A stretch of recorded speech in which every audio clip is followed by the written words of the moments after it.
Bonjour à toutes et à tous, merci d'être là pour cette avant-dernière session de ce séminaire Psychanalyse et littérature et art. La prochaine session, vous avez probablement le programme, et vous verrez, et vous êtes invités à ne pas rater l'intervention du docteur Johan Loisel, qui est psychiatre, psychanalyste, et qui a écrit un très joli livre autour de l'œuvre de Samuel Beckett. Il explorera donc les terreurs sans nom, les agonies cognitives qui ont amené cet auteur à inventer, non pas le théâtre de l'absurde, mais le théâtre du hors-sens et l'importance du presque rien. Bref, surtout ne ratez pas cette intervention, qui sera la dernière session du séminaire. Je ne sais pas, mais je crois que probablement vous avez déjà la possibilité de prendre, Corinne, le programme de l'année prochaine. Ah, il est super le programme de l'année prochaine. N'est-ce pas? Il est superbe, en effet. Nous l'avons finalisé tout à l'heure. Donc prenez le programme. Laissez vos adresses mail s'il y a des empêchements, ce qui n'arrive jamais, sauf cas de décès, c'est-à-dire un par an, dans le séminaire de littérature. Nous vous avertirons alors de l'impossibilité pour le conférencier d'assurer son intervention. Donc laissez vos mails, c'est très important. Le programme de l'année prochaine est déjà assez bien achalandé. Nous avons Michel Schneider, nous avons Bernard Gols, nous avons un architecte, parce qu'on aime bien, on va faire architecture et psychanalyse, c'est particulièrement intéressant. On l'a entendu, il nous a beaucoup plu. Et puis Caroline Eliatchev sur la comtesse de Ségur. Il était temps. Mais non, mais c'est pas moi qui parle pas assez, c'est toi qui es sourd, Daniel. Je te jure. Comment? Alors on n'a pas les micros là. Alors, non, toi, tu n'as pas le micro, effectivement. Bon, alors je vais crier, ensuite ils auront le micro, donc Caroline Eliatchev et tout un tas d'autres. Bon. J'ai le grand plaisir de vous présenter, si vous ne le connaissez pas, le docteur Nicolas Girardon, qui va être présenté plus avant par Isabelle Nicolas, et qui va faire donc l'intervention de ce soir autour de l'exorciste, après que nous ayons eu la session précédente, une intervention sur Rosemary Baby, donc le monstrueux a l'air de nous intriguer par ces temps incertains. Isabelle Nicolas est maintenant, après avoir été interne, chef de clinique, elle est maintenant assistante, ça fait déjà quelques années, dans le service. Je la connais depuis très longtemps, elle l'apprécie depuis très longtemps. Elle dirige l'unité du second, pas loin d'ici, c'est-à-dire l'unité où, dans bon nombre de cas, il y a une majorité de patientes qui présentent des troubles des conduites alimentaires, en particulier des anorexies restrictives assez dramatiques, si ce n'est gravissimes. Elle a une très grande expérience sur le sujet. Je l'avais accompagnée sur une thèse déjà qui tournait autour de l'anorexie, mais aussi de la littérature. Elle a fait un très bel article dans l'évolution psychiatrique sur les figures littéraires de l'anorexie mentale, qui sont des figures monstrueuses aussi, Amélie Nothomb en particulier. Voilà, et elle aura le plaisir de discuter, notre collègue Amy Nicolas, qu'elle va vous présenter maintenant. Bonsoir, merci Maurice, et merci pour cette invitation pour discuter cette intervention donc, de Nicolas Girardon, qui est pédopsychiatre, qui travaille à la Fondation Santé des étudiants de France à Neufmoutier-en-Brie depuis pas mal d'années, où tu as participé à la création d'une unité, l'UTAC, unité de traitement des troubles de l'affectivité et de la cognition, et aussi avec quand même une activité très spécifique depuis plus longtemps que ça encore, auprès des patients défenestrés, donc avec des conséquences de leur trauma très sévères, et des patients avec des handicaps physiques très importants que tu accompagnes dans leur travail de rééducation en psychiatrie de liaison, ainsi que des patients douloureux chroniques. Et toute cette clinique très intéressante à la croisée du somatique et du psychique, qui est un thème qui t'intéresse beaucoup. Alors tu as aussi travaillé sur la figure du monstre, tu as dirigé un numéro sur l'enfant monstre dans enfance et psychiatrie. Et puis, tu as fait ta thèse de médecine sur les troubles de personnalité multiples et ce drôle de phénomène, ce drôle d'engouement qu'il y a eu outre-Atlantique pour ce diagnostic-là. Ce qui ne sera pas sans lien avec le sujet de ce soir sur l'exorciste et toutes les questions diagnostiques qu'il y a autour de cette jeune Regan. Merci à toi pour ta présence ce soir et je te passe la parole. Bien, merci beaucoup Isabelle, merci Maurice pour votre accueil très chaleureux. Donc effectivement, à la croisée du religieux et de la clinique, l'exorciste, puisque je rebondis sur ce terme de croisée, et de croisade même, puisque les prêtres qui sont concernés dans ce roman partent en croisade contre un démon qui va malheureusement les terrasser. Alors, l'exorciste, moi je l'avais vu il y a très longtemps, quand j'étais adolescent, probablement qu'il a suscité un peu ma vocation de devenir pédopsychiatre.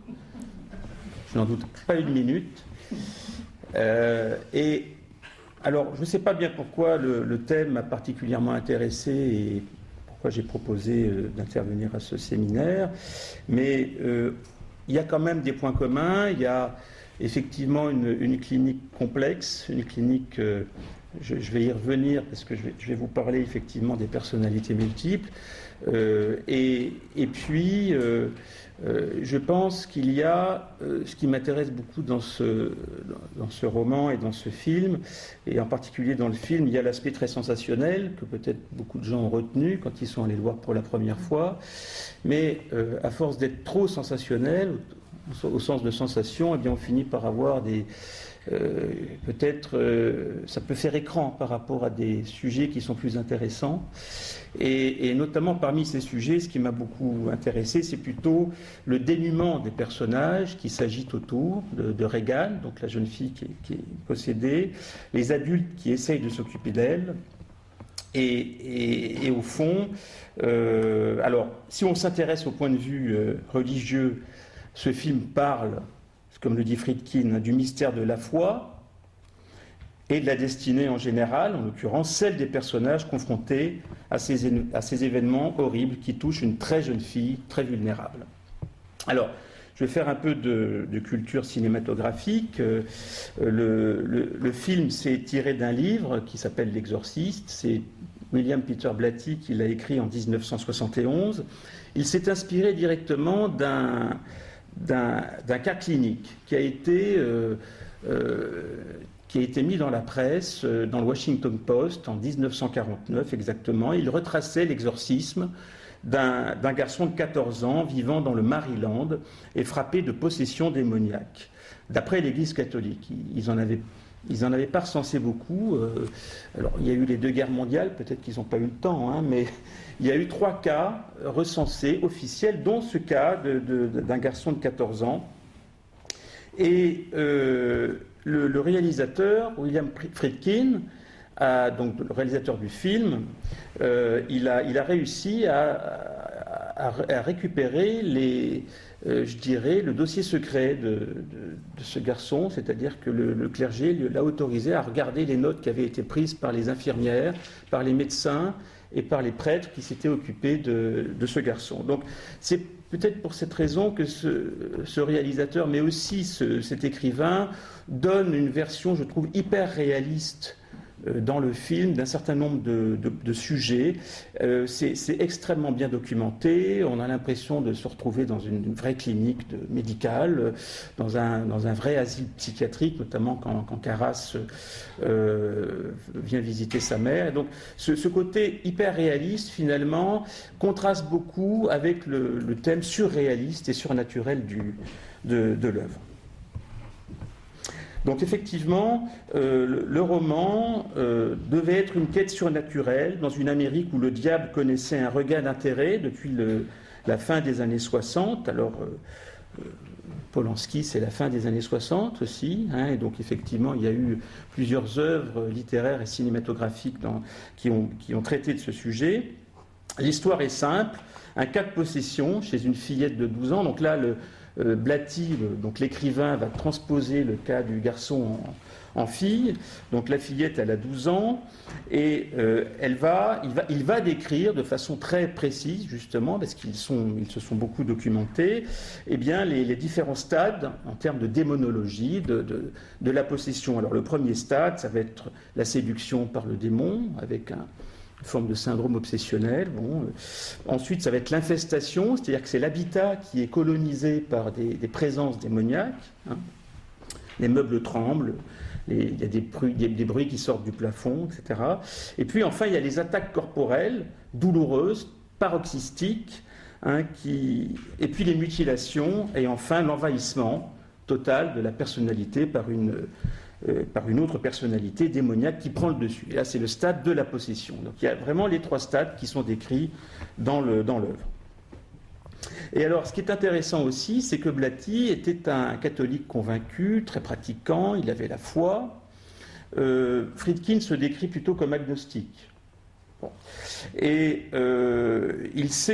Blatty s'est probablement beaucoup identifié au personnage le plus intéressant du film, c'est le père Carras, on va voir pourquoi, parce qu'il voulait d'ailleurs l'interpréter. Hein, il avait envie d'interpréter Carras, et puis Friedkin lui a dit non, je préfère choisir un acteur dont c'est le métier. Mais il était prêt même à lui vendre tous les droits, parce qu'il a touché beaucoup d'argent, il était producteur, il était scénariste du film, et Blatty n'a pas eu le rôle.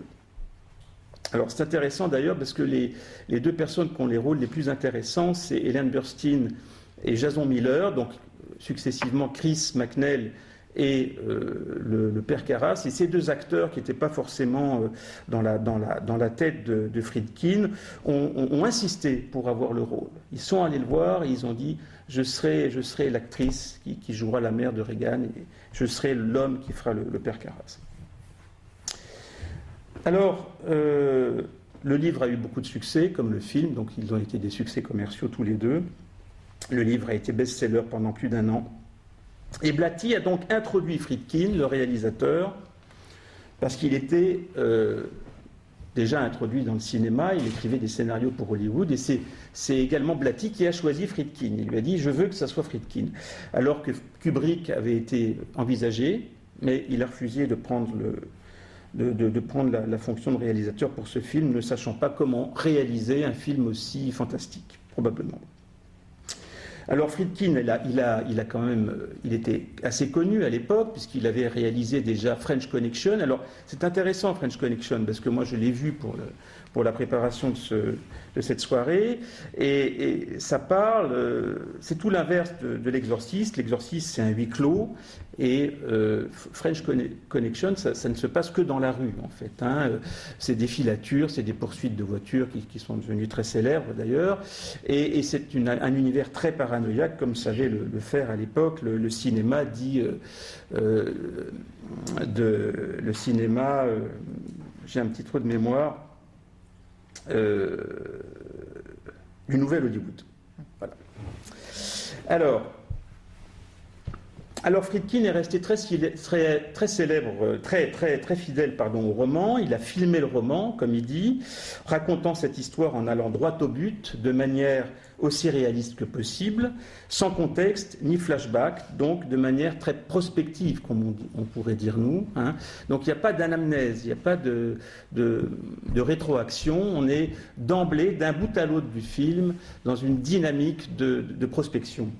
Et il est sorti en salle en 1973, il a obtenu 2 Oscars, French Connection en avait obtenu 5, meilleur scénario adapté et meilleur mixage de son, et donc comme je vous le disais à l'instant, il a obtenu un énorme succès commercial.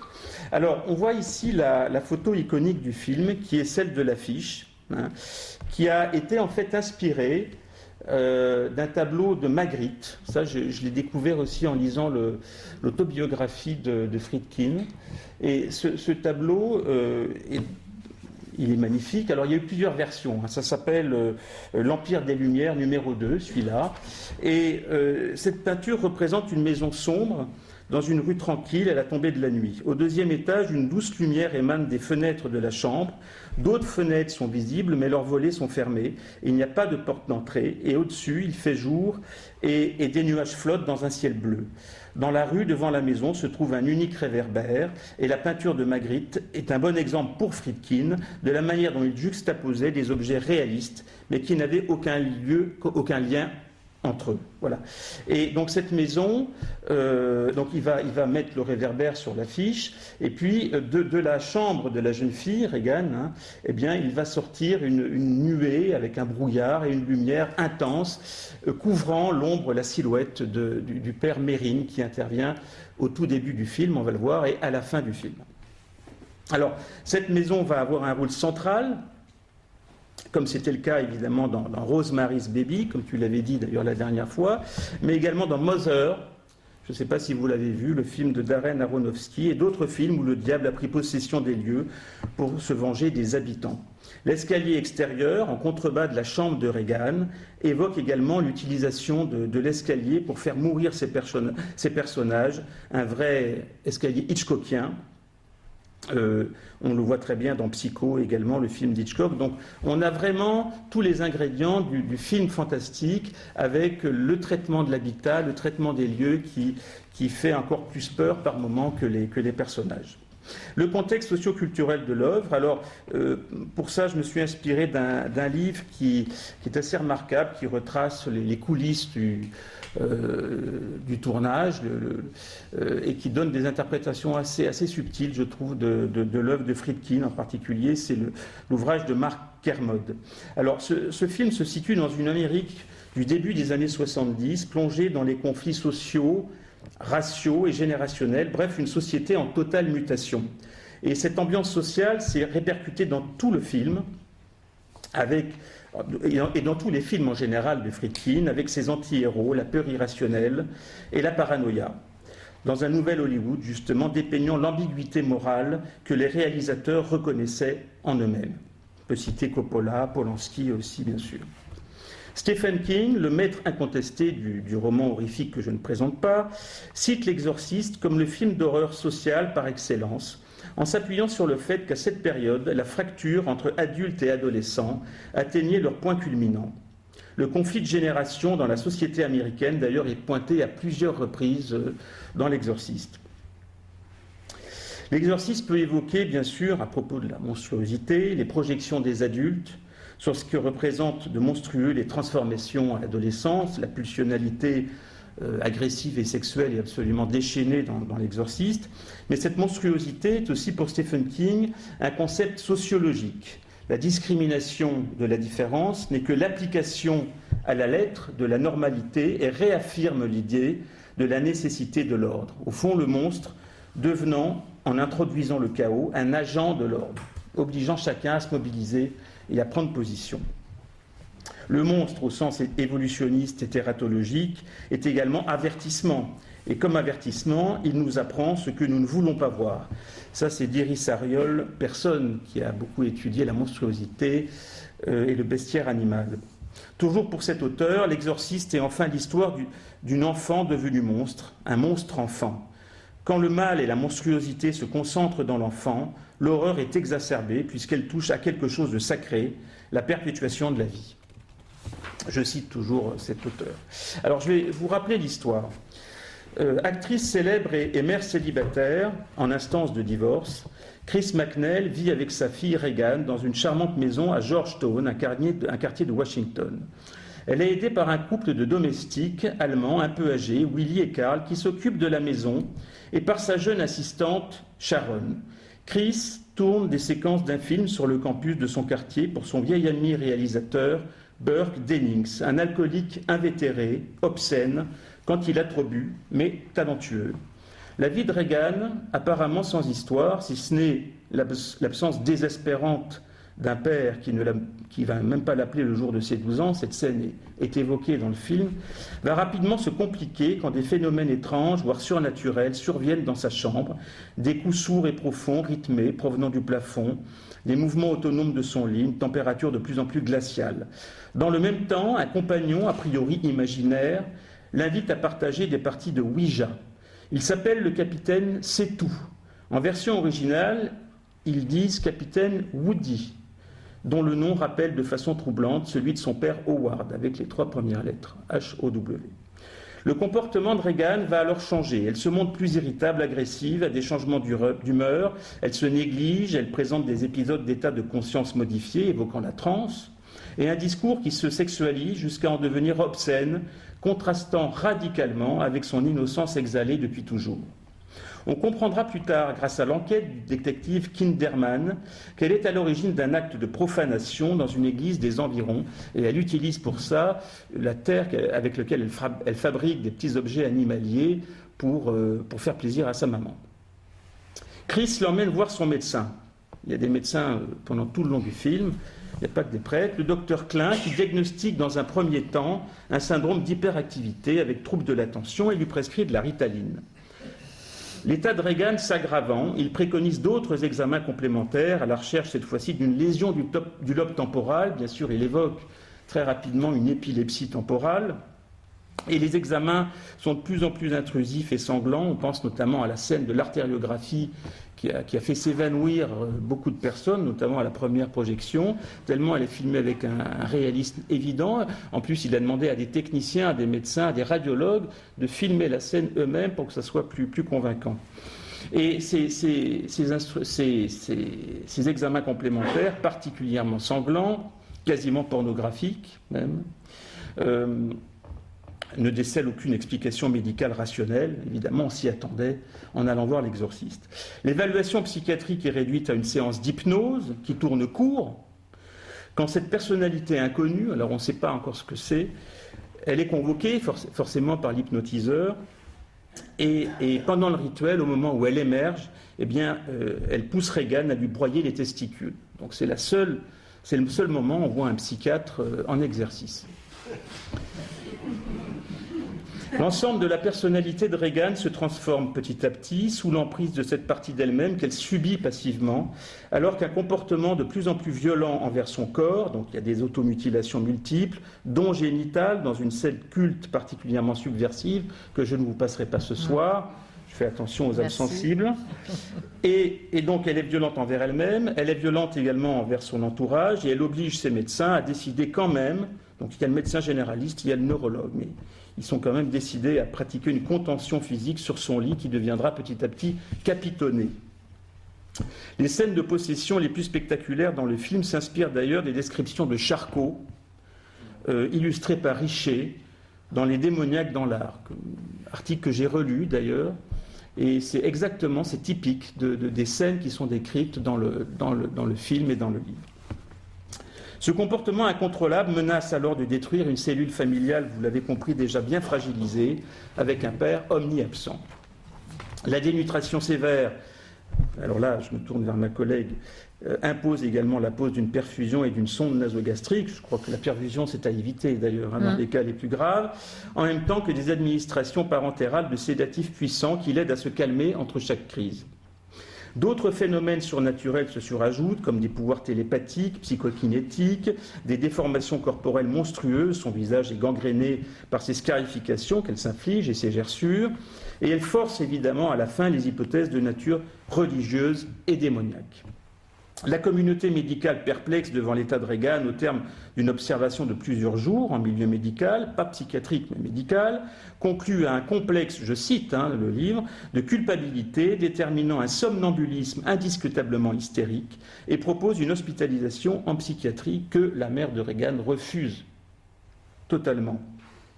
On lui propose alors, comme alternative, les mêmes médecins, ils sont au moins 88, comme elle dit dans le film, les mêmes médecins proposent enfin un traitement de choc.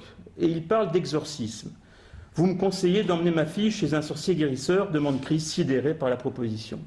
Donc elle ramène sa fille à la maison, et peu de temps après le retour de Regan chez elle, eh bien, Chris reçoit la visite d'un détective de la brigade criminelle, le fameux Kinderman, qui incarne pendant toute la durée du film d'ailleurs une ambiance paranoïaque. Et il apprend que Burke, le fameux réalisateur, a été retrouvé mort au pied de la maison des McNeil, la tête retournée, donc le cou a été tordu, et qu'il a été probablement assassiné par un homme doué d'une force surhumaine, puis jeté, balancé par la fenêtre de la chambre de Reagan.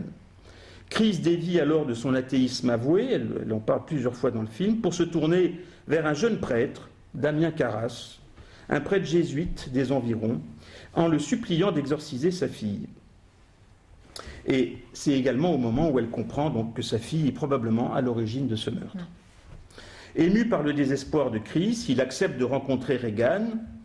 Finalement, c'est le seul qui écoute un peu cette femme très, très démunie. Et enfin, il essaye de la voir, plutôt ce qu'il en reste. Chris, évidemment, la mère de Reagan ne reconnaît plus sa fille. Beaucoup de parents disent ça, hein, je ne reconnais plus ma fille, ou mon fils. Bon. Et la pauvre enfant est chosifiée véritablement par le démon qui la possède, utilisée comme une poupée vaudou, désarticulée, scarifiée, embrochée. On ne sait plus très bien à qui appartient son corps. La foi déjà vacillante du jeune Damien Carras est fragilisée. Alors quand je dis jeune, c'est par rapport au vieux prêtre Mérine qui intervient à la fin pour l'exorcisme évidemment. La foi donc déjà vacillante de ce père Carras est fragilisée, c'est un événement important, par la mort récente de sa mère, dont il se reproche de ne pas s'en être occupé correctement pendant toutes les dernières années de sa vie, vie qu'elle finira d'ailleurs dans un asile psychiatrique sans qu'il ait pu en décider autrement.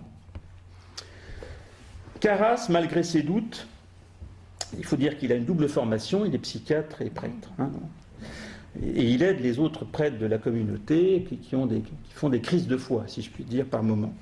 Et alors, il essaye donc de fournir des preuves pour valider le diagnostic de possession, parce qu'il est quand même très interloqué par la présentation clinique de cette jeune fille, et il accepte, grâce à ces preuves, d'opérer l'exorcisme.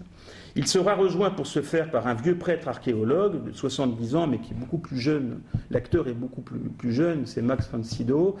Et il a été vieilli, et il y avait des heures de maquillage aussi bien pour ce vieux prêtre que pour la jeune Reagan à chaque prise. Bon.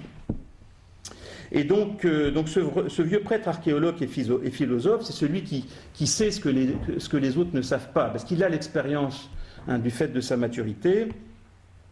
Et on va le découvrir d'ailleurs dans le prologue de l'œuvre, on va montrer tout de suite un extrait. Donc il s'appelle Lancaster Mérine et sa foi est indéfectible, mais sa santé extrêmement fragile. Alors il mange de la nitroglycérine à longueur de temps pour que le cœur ne s'arrête pas de battre.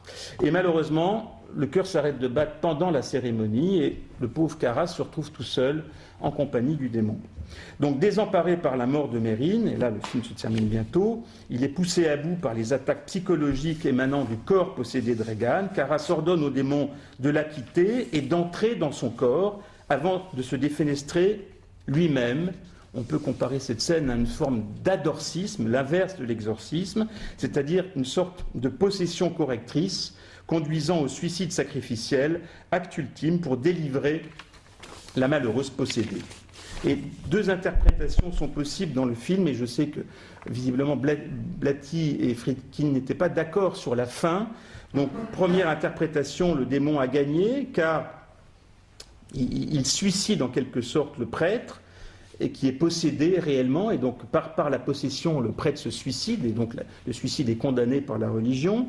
Mais une autre version est plus positive, c'est que Carras, prenant le dessus sur le démon, il l'élimine définitivement en offrant en fait sa vie à Reagan. Donc il y a deux interprétations possibles en fonction de comment on voit les choses. Alors je vais vous montrer maintenant 4 scènes de film. Alors c'est là qu'intervient la technique. Alors, je me souviens. Oh, c'est ça. On a répété une fois avant, mais... Voilà. Non, ça tu fermes. Non, ça il faut fermer, d'accord. Ferme. Ah oui. Ah ben là, on avait calé, hein. Donc, je vais vous présenter 4 extraits assez courts. Il y en a pour 13 minutes en tout, à peu près. Et ces 4 séquences traduisent, à mon avis, à chaque fois, un basculement. Alors, ce n'est pas des scènes extrêmement spectaculaires. J'ai fait exprès, justement, de choisir des scènes où on peut prendre le temps de réfléchir à ce qui se passe. C'est d'abord la première scène, c'est la prémonition de Mérine. Alors là, je vous ai montré le tout début du générique, mais vous verrez après, on part en Irak, c'est le prologue.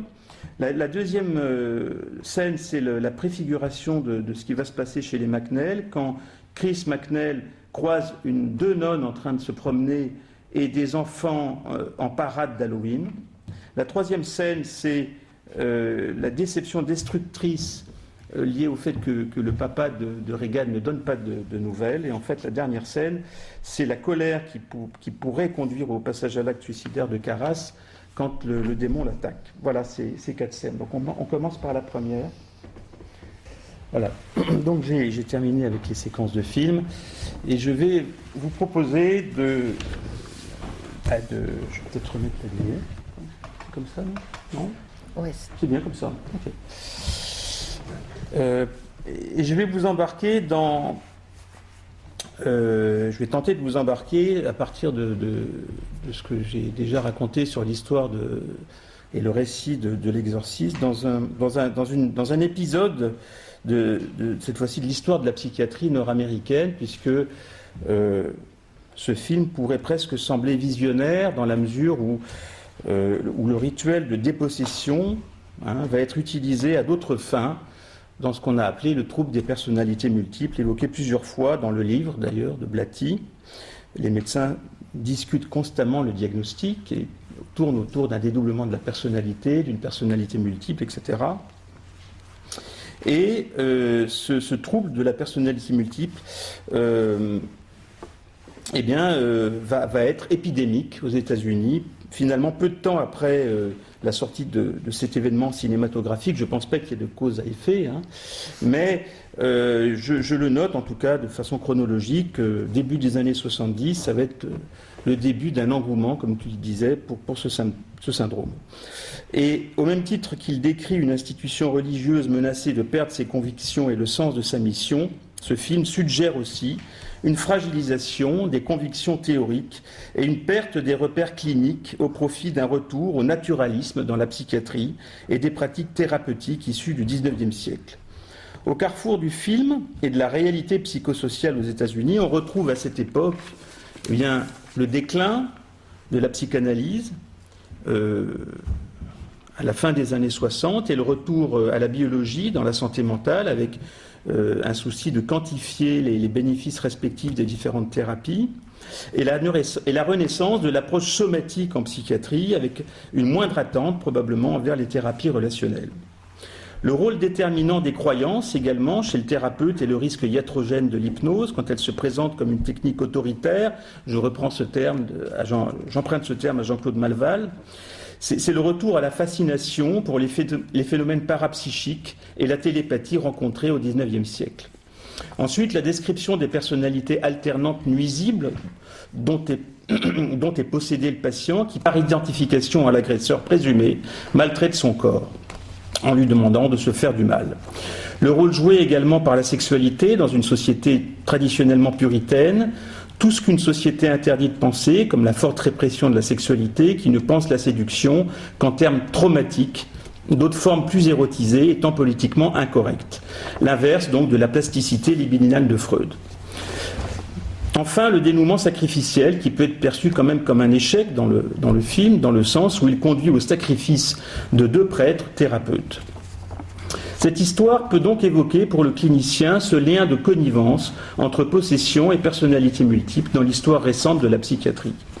Depuis la fin du Haut Moyen-Âge,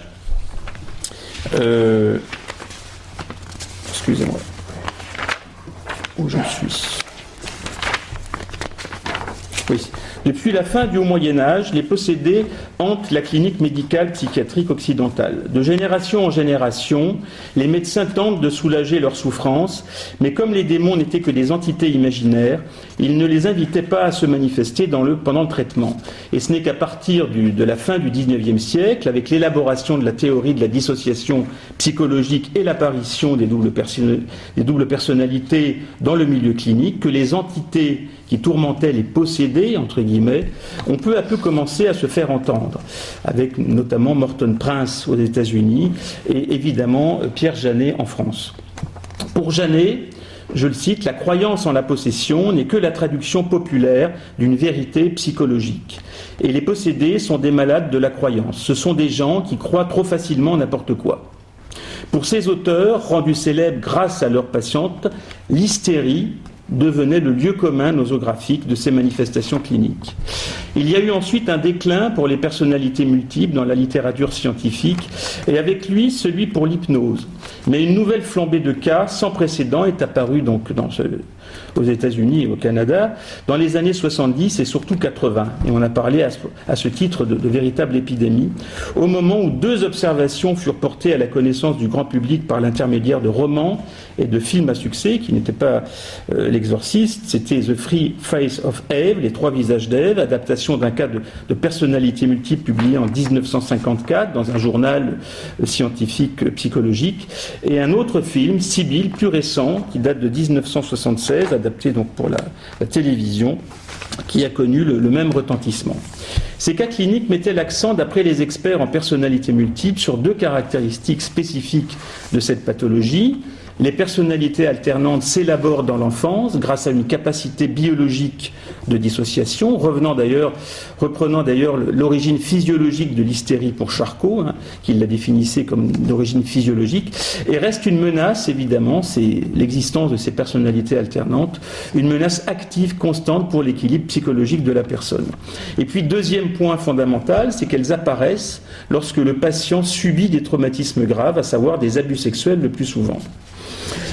À ce moment-là, la névrose polymorphe de l'hystérie qui existait depuis la première version du DSM est démantelée.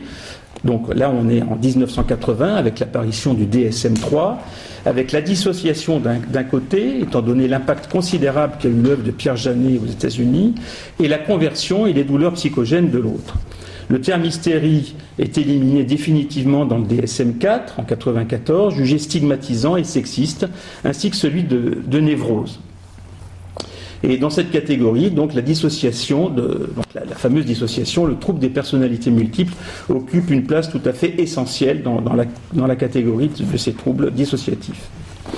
Cette entité clinique, personnalité multiple, venait figurer dans une dialectique commune au thérapeute et à son patient, la représentation d'un trouble venant altérer l'unité d'un individu avec ce qui le définit, son identité morale et civile. Donc dans la définition du DSM-3, c'est l'existence chez un même individu de 2 ou plusieurs personnalités distinctes, chacune d'entre elles se montrant à un moment déterminé prédominante. J'ai envie de rajouter dominante dans ce contexte, en prenant le pouvoir sur le reste de la personne.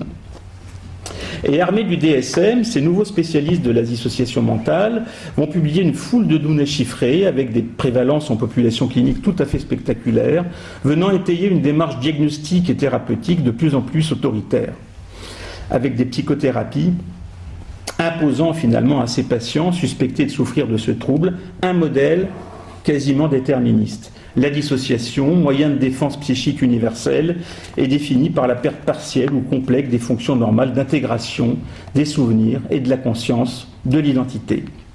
Elle permet de survivre au traumatisme infantile précoce, les abus sexuels ou physiques, retrouvés dans 97% des cas, quand ce ne sont pas des rituels sataniques qui ont été évoqués, comme l'illustre le film Rosemary's Baby, encore une fois, en particulier quand on s'est mis à douter de la réalité de ce syndrome, comme une forme de surenchère enracinée dans une culture sensibilisée aux théories du complot de nature satanique. Plus ces traumatismes sont sévères et plus la dissociation est complète, aboutissant à la division du sujet en plusieurs personnalités. Et il y a d'autant plus de personnalités alternantes que le traumatisme est précoce, répété et violent. La dissociation revêt donc un caractère inamendable, rançon du traumatisme subi. Elle est l'héritage psychopathologique d'une causalité linéaire directe, dont le principe est celui de l'autotomie, décrit déjà par Sándor Ferenczi, c'est-à-dire la destruction d'une partie du soi pour rendre possible une survie. Quand l'enfant subit un sévice, la partie de conscience qui vit l'événement va se cliver du reste de sa conscience et va être oubliée, enfouie. La réorganisation du psychisme de l'enfant en plusieurs personnalités débutées entre 5 et 8 ans ne seront mises en évidence qu'au moment des décompensations psychiatriques ultérieures à l'adolescence ou à l'âge adulte. L'expression des différentes personnalités se fera au bout de plusieurs années passées entre les mains de psychiatres qui ne connaissent absolument pas cette pathologie, ni le vrai diagnostic, et donc ce diagnostic ne sera posé qu'au bout de 6-7 ans en moyenne. La condition, bien sûr, c'est de rencontrer celui ou celle qui en est convaincu et dont la foi à ce modèle est absolument inébranlable. Dans une perspective anthropologique, Cheryl Mullern, qui a énormément travaillé sur ces cas de personnalité multiples aux États-Unis, elle est ethnologue et anthropologue de formation, a tenté d'analyser ce phénomène clinique à la lumière des cas historiques de possession et de leur résolution par le rituel de l'exorcisme. L'impact social qu'a eu ce trouble ne dépendait pas finalement de la réalité objective des personnalités alternantes possédantes, il tirait puissance de fantasmes qui, à un moment donné, répondaient aux besoins et aux angoisses de la communauté locale, dont le modèle théorique le plus en adéquation avec ses attentes était devenu celui de la dissociation, validé scientifiquement par le DSM. Après les années 1980, plusieurs milliers de cas auraient été décrits, alors qu'avant, en 1970, il n'y en avait eu qu'une soixantaine. Entre 80 et 90, entre 1980 et 1990, plus de 400 communications cliniques, livres, articles, programmes de radio, TV, ateliers de travail et séminaires sont consacrés à ce trouble. Ces patients ont pu choisir des symptômes culturellement acceptables, leur permettant de légitimer leur souffrance subjective. C'est assez proche de ce que Georges Devreux nomme le modèle d'inconduite, cité dans le travail de thèse de Thierry Bobet, une sorte d'idiome de détresse, c'est-à-dire un canal sémantique commun qui permet l'énoncé de souffrances individuelles très variées et très différentes les unes des autres. Il cite notamment l'AMOC ou le latin. Au fond, l'hypnose, les phénomènes de suggestion induits, le modèle de la dissociation tel qu'il se présentait alors, offrait peut-être des médiateurs relationnels rassurants, ménageant les blessures narcissiques de ces patients et autorisant l'expression de conflits identificatoires, sous-tendant leur pathologie à travers le cadre de croyances médicales proposées. Tout comme le rituel de possession qui délimite un enclos de croyances religieuses susceptibles de resocialiser et de contenir le trouble en y trouvant parfois un dénouement sacrificiel, le sacrifice étant dans le cas des personnalités multiples et l'épidémie de procès qu'il va y avoir consécutivement. Donc procès contre les prétendus abuseurs. Ce modèle, explique Bobet, fonctionne à la fois comme une régulation sociale, ce qu'une société interdit de penser, et une régulation de l'altérité individuelle, comment penser ses propres désirs, comment se représenter ses conflits. Comme dirait Cheryl Mullern, ces médecins du XXe siècle ont fini par tomber en transe eux-mêmes, se sont fait en quelque sorte possédés par les démons de leur propre patiente, à la manière d'un adorcisme, c'est-à-dire accueillir un esprit dans une personne pour délivrer quelqu'un. Cet esprit est perçu comme bénéfique car il apporte au sujet, en l'occurrence le thérapeute, sa force et sa connaissance et surtout sa reconnaissance médicale de mon point de vue. En quelque sorte, le milieu clinique avait renoué ainsi avec la tradition de l'exorcisme d'un type laïque. Je terminerai maintenant cette réflexion sur l'importance justement de l'enfant victime et je terminerai ensuite pour de bon ma réflexion sur la question des douleurs chroniques. Je vais vous expliquer pourquoi. Pour les thérapeutes et leurs patientes, les personnalités alternantes constituent un lien mimétique, incontestable avec le monde secret de l'enfant violenté sexuellement. La pratique psychiatrique psychanalytique est attaquée énormément aux États-Unis à cette période, notamment par certains lobbies féministes, mais pas seulement. Pendant l'élaboration de cette théorie sur les troubles de personnalité multiple, démontrant que la réalité de ces sévices est systématiquement déformée, aussi bien dans la clinique que dans la justice, par des thérapeutes ou des experts qui se revendiquent de la psychanalyse en traitant les victimes d'inceste et de viol d'hystériques et rejetant leurs révélations comme autant de fantasmes. On a ainsi opposé Janet, Pierre Janet, le découvreur de la dissociation, à Freud, celui qui a abandonné, comme vous le savez, sa théorie de la séduction au profit d'une théorie de la réalité psychique. En fait, il l'a abandonné parce que, comme vous le savez également, il s'apercevait en fait que malgré la révélation des assauts sexuels, il avait autant d'échecs thérapeutiques et cela de façon assez régulière. Ensuite, il l'a abandonné parce que s'il y avait autant d'adolescentes et de jeunes adultes abusés, il devait y avoir un nombre invraisemblable d'adultes pervers dans la société. Et enfin, grâce à son auto-analyse, il était dans la capacité de distinguer dans l'inconscient la vérité de la fiction du fait d'une activité fantasmatique dans la vie psychique des enfants qui se saisit de l'objet le plus proche, les parents. Freud ne cessera néanmoins jamais de reconnaître le rôle complémentaire de la réalité traumatique, mais il donnera à cette réalité événementielle le statut de réalité psychique, transposition de la réalité dans un univers narratif où elle prend un nouveau sens en étant racontée à un tiers.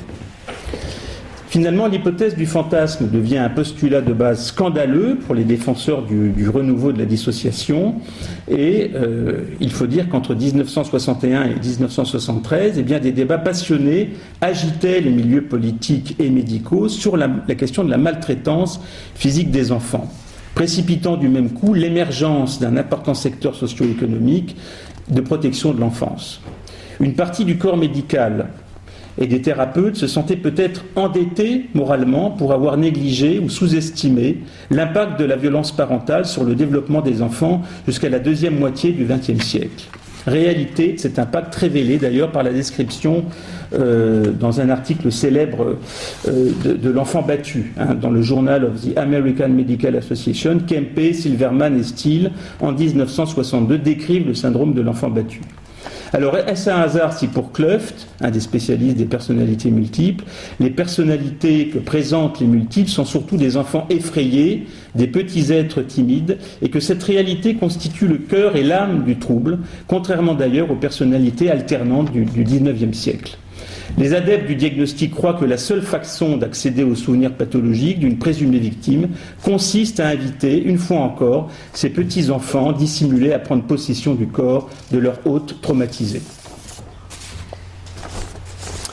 Curieusement, il y a eu cette hystérie, on va dire, collective, si je ne m'abuse, et cette épidémie iatrogène de cas a fini par s'éteindre aussi soudainement qu'elle avait commencé lorsque l'excès des poursuites engagées a inquiété suffisamment les tribunaux pour les rendre moins réceptifs aux plaintes. Alors, je m'étais posé la question, justement, quand j'ai fait mon travail de thèse au milieu des années 90, de savoir si ce syndrome existait en France. Et alors, j'avais imaginé interroger un groupe de psychiatres, et j'avais choisi les professeurs de CHU français pour les interroger sur la réalité de ce syndrome. Donc on est en 95 et j'ai obtenu à peu près 72 réponses. Et on retiendra quelques chiffres de ce résultat. C'est que le nombre de patients souffrant de troubles personnalité multiples vus par chacun d'eux depuis le début de leur carrière était inférieur à 1. Autrement dit, 60% n'avaient jamais rencontré un seul cas et 0,05% on avait vu 40% des cas. Donc c'était vraiment une infime minorité.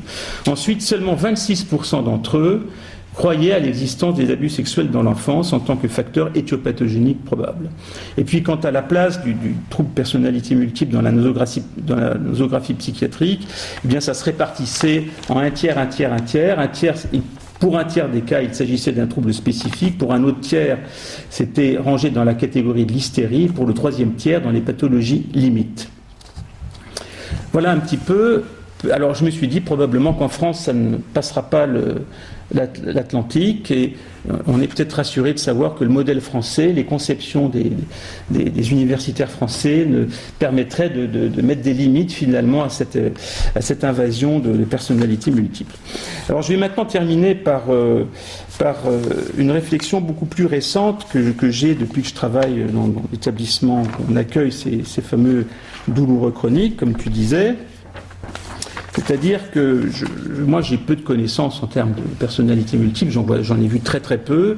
La différence, je dirais, avec le modèle américain, c'est que parfois il y a des patients qui se revendiquent être multiples, il y a des adolescents qui disent je suis un multiple, et c'est une revendication qui est parfois un peu limite paranoïaque, c'est-à-dire que si on ne les croit pas, eh bien on risque d'être en rupture avec eux et on risque de les perdre, et on risque des ruptures thérapeutiques. Alors il y a un autre phénomène par contre que j'observe moi dans la clinique depuis plusieurs années, c'est un autre type d'épidémie, mais que je vais peut-être, je me risque à comparer les deux choses, même si on ne peut pas les superposer totalement, c'est les douloureux chroniques. En fait, on a un service de rééducation et on accueille également des patients qui viennent, des adolescents qui viennent dans un état de gravatisation très important, avec des douleurs obsédantes, le plus souvent depuis plusieurs années. C'est pour ça que ces patients, on nous les adresse, parce que ce sont des cas désespérés, personne ne sait les traiter. Et finalement, ces douleurs, eh bien, ces patients semblent les subir passivement. Donc on parle d'exclusion motrice, de négligence d'une partie du corps, et évidemment le psychiatre va parler lui de conversion douloureuse. Mais la douleur les amène à être totalement grabataires à la maison. Ils sont confinés, ils sont dans leur chambre, donc comme Reagan qui reste dans sa chambre, ils sont en fauteuil roulant et ils sont possédés en quelque sorte par leurs symptômes, et les parents ne savent plus à quel saint se vouer, tellement ce corps est mis sous emprise de la douleur chronique, et il met également l'entourage sous emprise.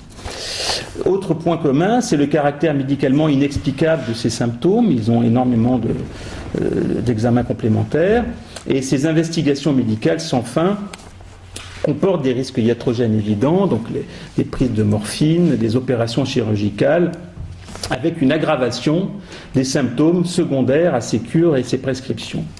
Ensuite, on s'aperçoit que ces patients en général ont tous été quasiment traités par hypnose. Donc il y a aussi un point commun avec les personnalités multiples, et que cette hypnose soit ne fait rien, soit a plutôt tendance à aggraver les symptômes. Il y a des risques de clivage corps-esprit du côté des médecins et des psys, c'est-à-dire que chacun se renvoyant un peu la balle. Et la règle médicale que j'ai appris au contact de ces centres douleurs qui nous les adressent, c'est qu'il faut croire, bien sûr, ces patients. Il faut les croire. Quand le patient dit qu'il a mal, il faut le croire. Il a vraiment mal. Mais est-ce qu'il faut prendre au sérieux la douleur symptôme, ou bien se conformer à une doctrine médicale plutôt qu'une théorie qui se voudrait plus ouverte à la réfutation et au non-savoir.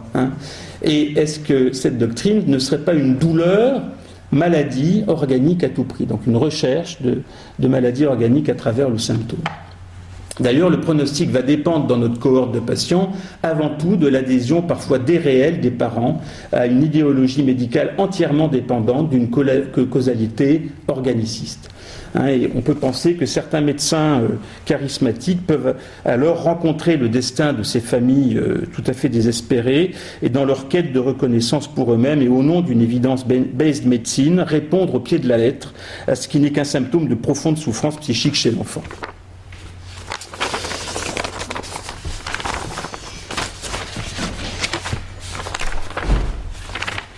Alors, je termine. Pardon, excusez-moi.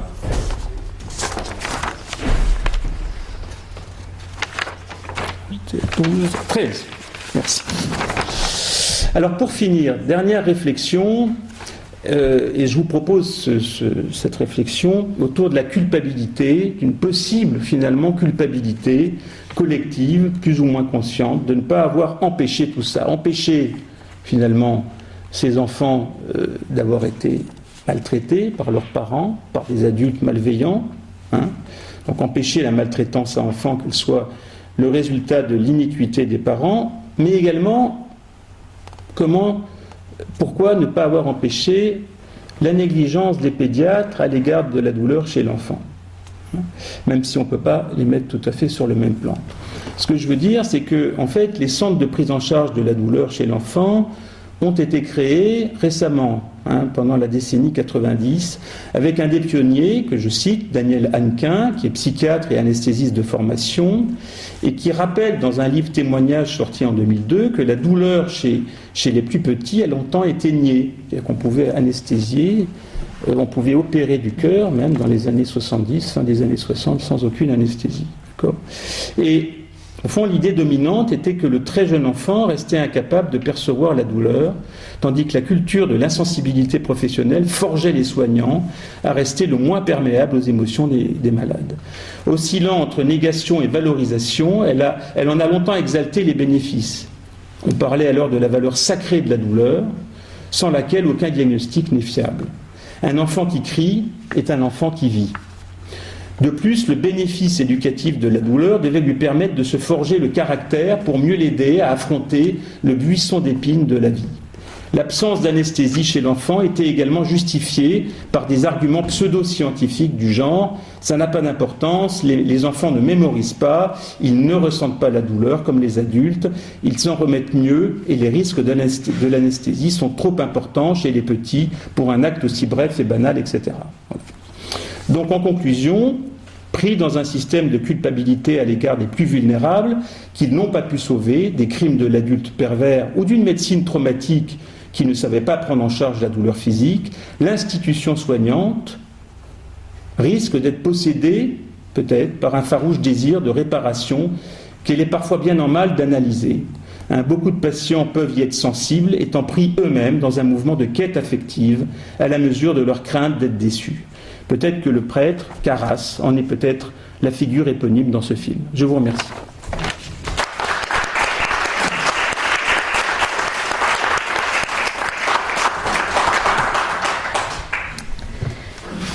Merci beaucoup, Nicolas, pour ce voyage très très clinique. On connaît ta passion pour la clinique psychiatrique et les intrications avec d'autres domaines, comme notamment le somatique. Et donc, ça donne vraiment une lecture très ouvrante de cette œuvre cinématographique et littéraire de l'exorciste. Et vraiment, et aussi ton travail fouillé sur les liens entre les troubles de personnalité multiples et l'actualité de la société américaine des années 70, ça c'est vraiment une belle occasion de rappeler à quel point les troubles psychiatriques ne sont pas réductibles à une réalité médicale objective, que on sait que les diagnostics apparaissent et disparaissent des catégorisations et que un sujet, et les ados sont très forts pour ça, va traduire son trouble psychique par un tableau comportemental qui raconte aussi quelque chose de la société dans laquelle il évolue. Alors, moi je propose de poursuivre un peu ce raisonnement à un niveau plus individuel, en voyant ce qui se passe individuellement, un petit peu pour Egan, mais qui est très peu sujet quand même dans cette œuvre, qu'on rencontre très peu. On rencontre beaucoup plus la mère et Carras, effectivement, un des personnages centraux de l'œuvre.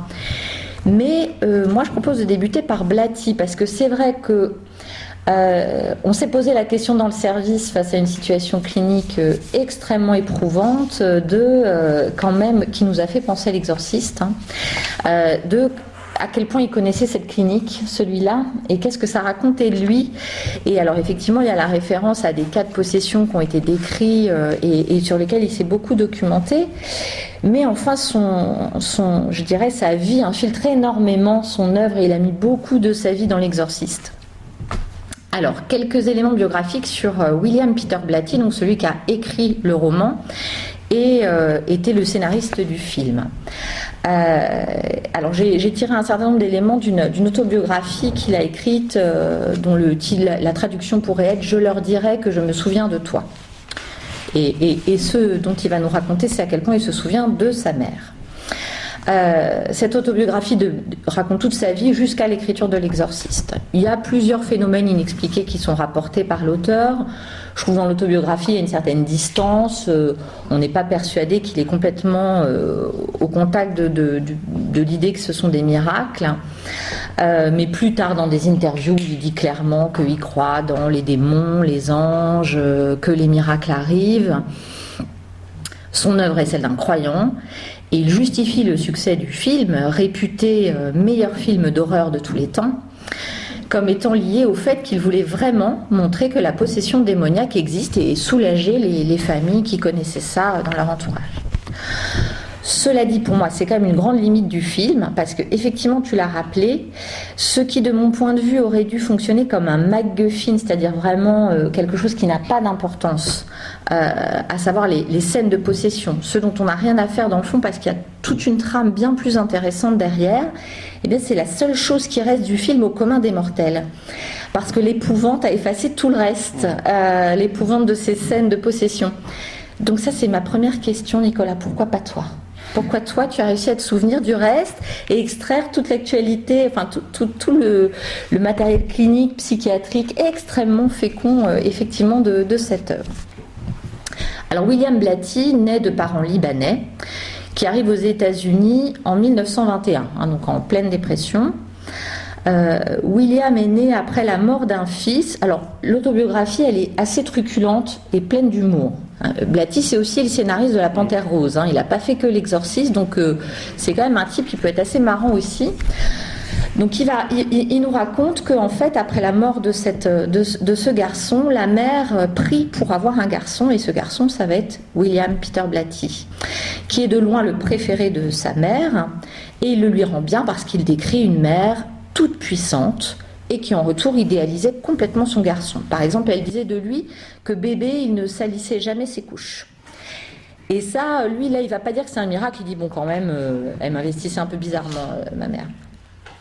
Le père de William Blatty, prénommé Peter, disparaît de la circulation du jour au lendemain. Après, il va savoir qu'il meurt quelques années plus tard, mais il quitte femme et enfants, 5 enfants, qu'il laisse dans une grande misère à New York. C'est une famille miséreuse, mais là aussi, William Blatty va en faire un récit très truculent. Par exemple, la mère ne payait jamais ses loyers. Ils ont déménagé 28 fois en 3-4 ans. Et donc Blatty dit, en fait, on était une famille nomade de New York. Donc sa mère réussit un certain nombre de tours de force, comme de l'inscrire gratuitement dans une école de jésuites, puis au collège de Georgetown à Washington, qu'on va retrouver. Bon, on saute quelques années, arrive le 23 août 1967, la mère de William meurt, elle était en maison de retraite, fatiguée du cœur. Ce jour-là, il a attendu pour aller la voir, il a remis chaque heure un peu plus tard sa visite, et finalement, il attendait un appel de son ex-femme pour essayer de se rabibocher avec elle, et c'est la maison de retraite qui appelle pour annoncer le décès de sa mère d'une crise cardiaque. Il va avoir une grande honte de ça, d'avoir laissé sa mère mourir seule, et un certain sentiment de culpabilité d'avoir peut-être un peu négligé sa mère miséreuse quand il était enfant. 2 ans après, il commence à écrire L'Exorciste. À peu près 1 an après la fin, je vous rappelle juste une petite anecdote, en 1970, vers la fin de l'écriture du roman, son ex-femme l'appelle car elle pense que leur fille de 17 ans est hallucinée, disant avoir vu un